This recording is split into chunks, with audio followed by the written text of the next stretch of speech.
Hello there. So this is for the subject capital markets, and for this particular video, the topic is money market. So we have here an article from investopedia.com for the definition. Money market refers to trading in very short-term debt investments. At the wholesale level, it involves large volume trades between institutions and traders, so organizations and individuals. At the retail level, it includes money market mutual funds bought by individual investors and money market accounts opened by bank customers. So essentially, we've discussed under financial markets the different types of financial markets, right? And one of them is money market. Dito sa money market, essentially ang tinatrade dito or yung financial security or financial instrument being traded buy or sell is mga short-term debt investment. So, normally, short-term, less than 1 year. Ibig sabihin, in less than 1 year, magmamature na siya.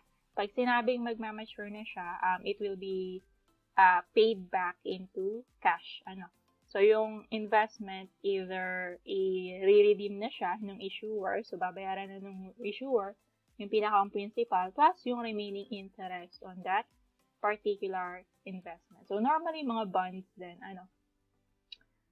not necessarily short-term debt investments. Pwede rin dito yung mga long-term, pero malapit nang mag-mature. Yung within, less than 1 year is magmamature na. Okay? So, meron kasing essentially yung short-term investments talaga in-issue pero for 1 year lang yung kanyang maturity period. Meron ding long-term, let's say 5 years, 10 years, yung iba nga, century bonds pa tayong tinatawag, diba? So, kapag malapit na siyang mag-mature, yung mga long-term debts, pwede na rin siyang i-trade dito sa money market. Kaya siya tinawag na money market kasi yun yan, convertible into cash na agad itong mga securities na ito. Okay? Money, pera. Okay? And then in all of these cases, the money market is characterized by a high degree of safety and relatively low rates of return. Bakit siya merong degree of safety? Kasi nga, short term, malapit nang mag-mature, kumbaga, nakikita mo na malapit na siyang ma-convert into cash. Okay, so safe siya na investment kasi nga, yun nga, within the year, magiging pera na siya. Okay? Tapos, relatively low rates of return kasi yung principle natin, di ba? Low risk, low return, high risk, high return.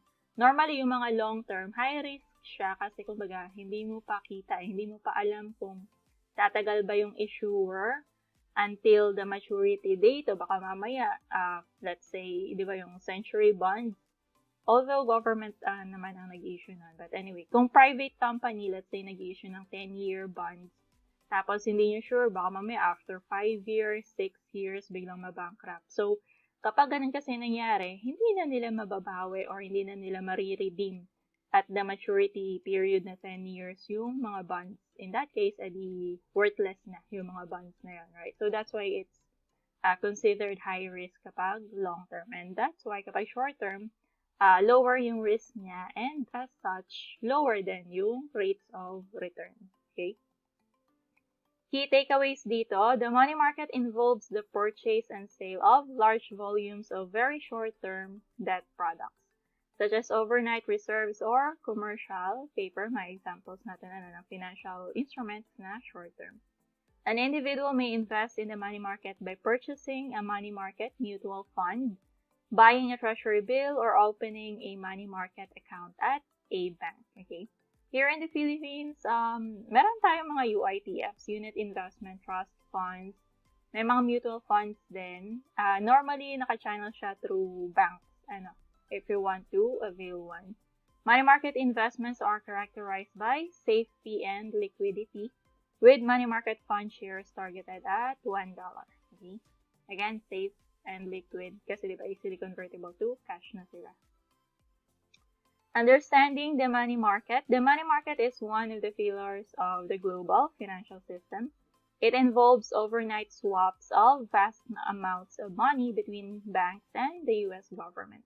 The majority of money market transactions are wholesale transactions that take place between financial institutions and private companies. Institutions that participate in the money market include banks that lend to one another and to large companies in the euro currency and time deposit markets. Companies that raise money by selling commercial paper into the market, and ito yung mga participants in the money market, which can be bought by other companies or funds, and investors who purchase bank CDs, certificates of deposit, as a safe place to park money in the short term. Some of those wholesale transactions eventually make their way into the hands of consumers as components of money market, mutual funds, and other investments. Anong mutual funds? Parang portfolio siya, no? Combination siya ng iba't ibang short-term investments. Tapos parang, naka-package siya. Tapos yun yung bibilhin. Pag sinabi mo naman kasing mutual fund, ibig sabihin, hindi lang ikaw yung solong may-ari. Marami kayo na may-ari na parang in a sense, pinag-ambagan nyo yung cost nung fund na yun. That's why it's called mutual fund. In the wholesale market, commercial paper is a popular borrowing mechanism because the interest rates are higher than for bank time deposits or treasury bills, and a greater range of maturities is available, from overnight, 1 day lang, to 270 days. However, the risk of default is significantly higher for commercial paper than for bank or government instruments. Okay, kasi yung for government instruments sa yung financial institutions, since they are being regulated properly naman, normally they are quite safe and hindi masyado yung risk of default kasi government may funded by taxes funded by the people. Compare mo sa commercial paper na syempre private individuals or private companies. Individuals can invest in the money market by buying money market funds, short-term certificates of deposits, municipal notes. I'm not sure if we do have that here in the Philippines. Parang wala, no? Treasury bills lang issued by the national government. For individual investors, the money market has retail locations, including local banks and the U.S. government's Treasury direct website. Brokers are another avenue for investing in the money market. The U.S. government issues treasury bills in the money market with maturities ranging from a few days to 1 year. Primary dealers buy them in large amounts, yung para bang namamakyaw, wholesale. Tapos binebenta rin naman nila to yan sa mga retail na tinatawag. Pero they call it primary dealers. Tapos binebenta nila sa individual investors. Individual investors can buy them directly from the government through its Treasury Direct website or through a bank or a broker. State, country, and municipal governments also issue short-term notes, but not in the Philippines. Parang national lang ang allowed. Money market funds seek stability and security with the goal of never losing money and keeping net asset value at $1. Tinatawag na net asset value. This one-back-now baseline gives rise to the phrase break the buck, meaning that if the value falls below the $1 NAV level, some of the original investment is gone, and investors will lose money. So, kumbaga, kapag below $1, yung net asset value, ibig sabihin, parang loss. But above that, the profit for the investors. However, this scenario only happens very rarely, but because many money market funds are not FDIC insured, meaning that money market funds can nevertheless lose money. Okay. Types of money market instruments. So, meron tayong money market funds. The wholesale money market is limited to companies and financial institutions. Okay? Kasi kumbaga sila yung recognized talaga, na may kakayanan din na mag-distribute nito to individual investors. So, sila yung pinaglalagpakan ng karamihan ng money market instruments. And then, they lend and borrow in amounts ranging from $5 million to well over $1 billion per transaction. Mutual funds offer baskets of these products to individual investors. The net asset value of such funds is intended to stay at $1. During the 2008 financial crisis, one fund fell below that level, and that triggered market panic and a mass exodus from the funds, which ultimately led to additional restrictions on their access to riskier investments. Money market accounts, ito type naman siya ng savings account. They pay interest, but some insurers offer account holders limited rights to occasionally withdraw money or write checks against the account. Withdrawals limited by federal regulations. If they are exceeded, the bank promptly converts it to a checking account. Tapos banks typically calculate interest on a money market account on a daily basis and make a monthly credit to the account. Okay. In general, money market accounts offer slightly higher interest rates than standard savings accounts. Kasi normally mga money markets naman, yung mga investments kasi doon, they do earn interest then and dividends. So, kung ano man yung earnings doon, dapat mag-redown siya dun sa investor. But the difference in rates between savings and money market accounts has narrowed considerably since the financial crisis in 2008. Average interest rates for money market accounts vary based on the amount deposited.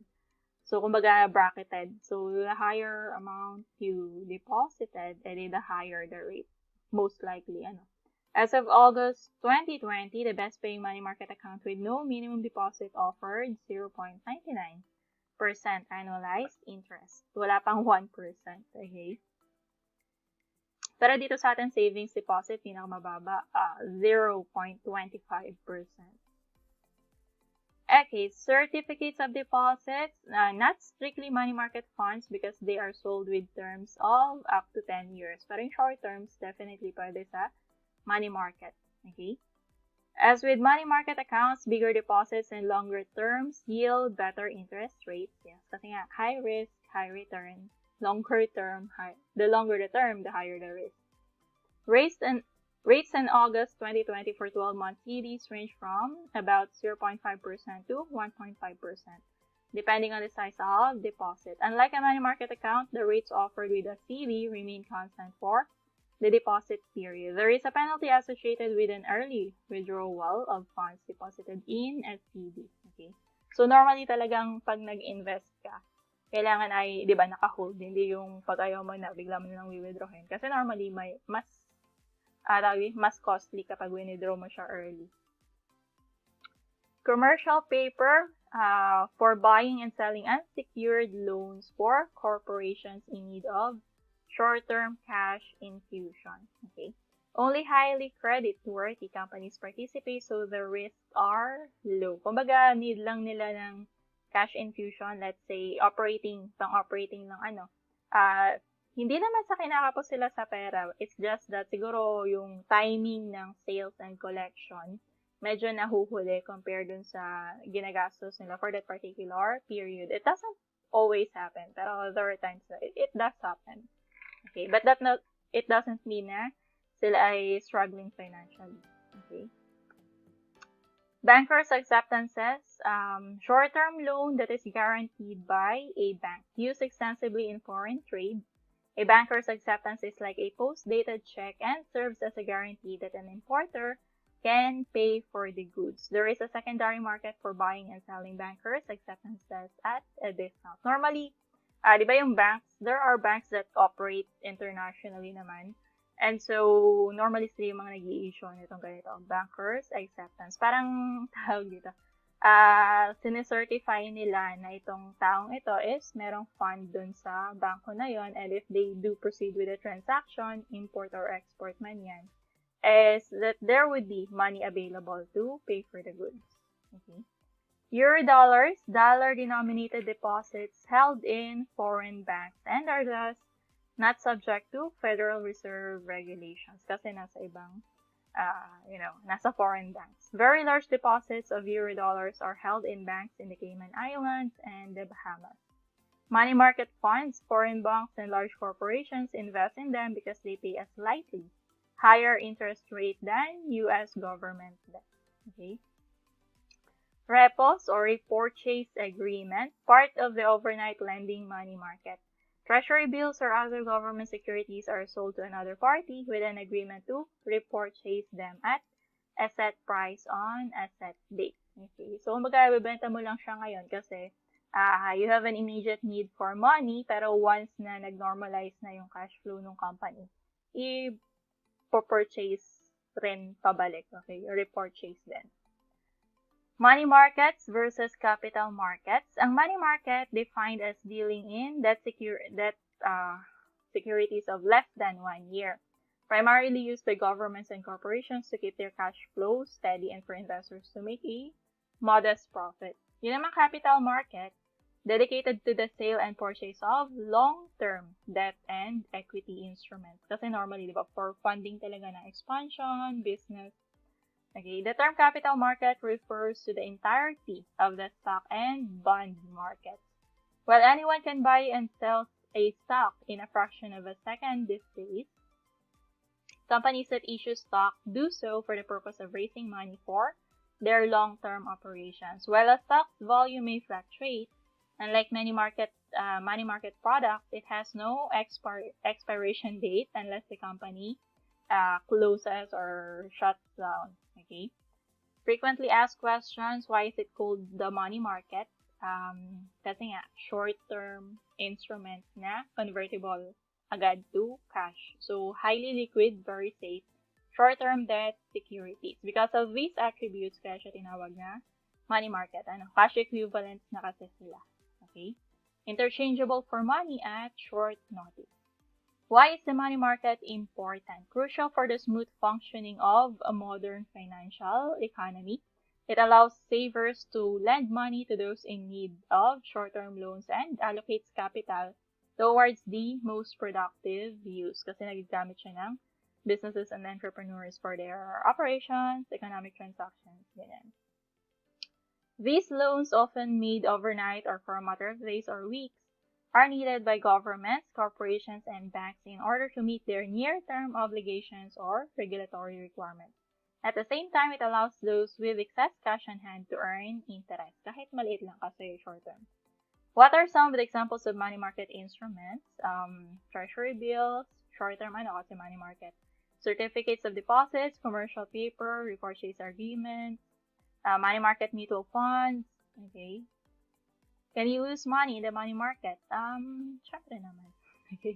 Because money market instruments are very low risk, there is virtually no chance you will lose your money by owning a CD or a treasury bill. So, low risk, pero it's still going to happen. During periods of extreme financial stress, for example, during the height of the 2008 financial crisis, some money market funds did break the buck and briefly incur losses, but this was quickly corrected during that time. Kasi short-term na rin naman eh.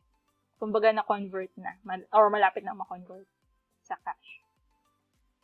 Downsides of money markets, because they are virtually risk-free, money market investments also come with very low interest rates, often the risk-free rate of return. As a result, they will not provide substantial capital gains or investment growth compared to riskier assets like bonds or stocks. Some types of money market accounts, like certificates of deposits, furthermore can lock your money up until it matures, which can range from months to years. Okay, so yun yung mga downside naman ng money market. Okay, so dito meron ng konting comparison between money market and capital market. Tapos meron din tayong different types of money market instruments. Okay? So, ayan lang for this one. Thanks and bye.